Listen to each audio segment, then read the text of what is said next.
Benvinguts a La Motxilla de Llibres. Avui a La Motxilla us porto un llibre que és nostàlgic, evocador, preciós, meravellós, que us farà somiar.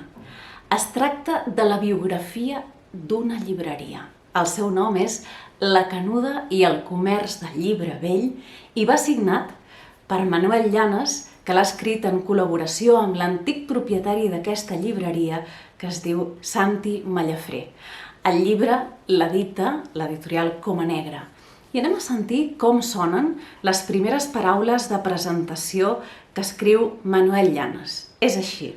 Diu: pocs espectacles em fascinen tant com observar algú apassionat per la seva feina, contemplar com concentra totes les potències en una activitat, evadit del món i del temps, completament absorbit per una tasca, com domina un ofici manual o intel·lectual i desplega tota l'energia física i intel·lectual i, personalment, s'hi realitza plenament.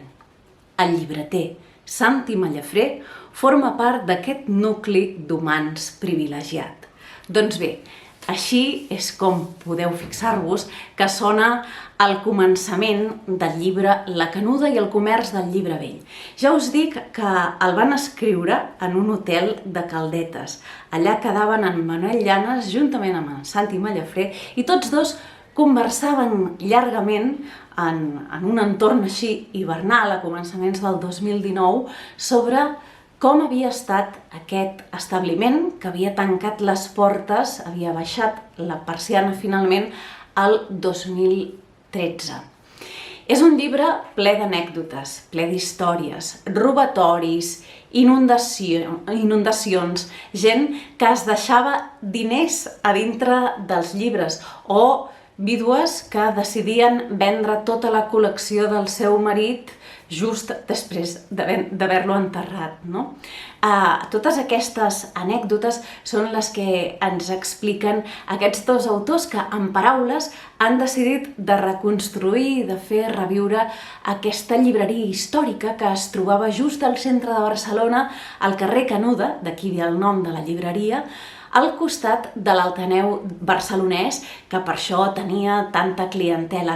Jo recordo de passar-hi per davant i de veure aquella llibreria tan característica, plena de revistes i de llibres, i entraves i era com entrar en un lloc fascinant on et podies trobar qualsevol cosa. I en aquella banda hi havia el quarto del catàleg, en el qual només hi podien entrar uns clients escollits, i més cap enllà hi havia un soterrani on s'hi havien fet exposicions i fins i tot subhastes d'obres artístiques. Així doncs, tot un llibre per a aquells amants de les llibreries i dels llibres de vell, però també per recordar un trosset d'història de Barcelona. Ha sigut un llibre que he llegit gairebé com en un sospir, que m'ha fascinat i que us recomano moltíssim. Així doncs, bona lectura!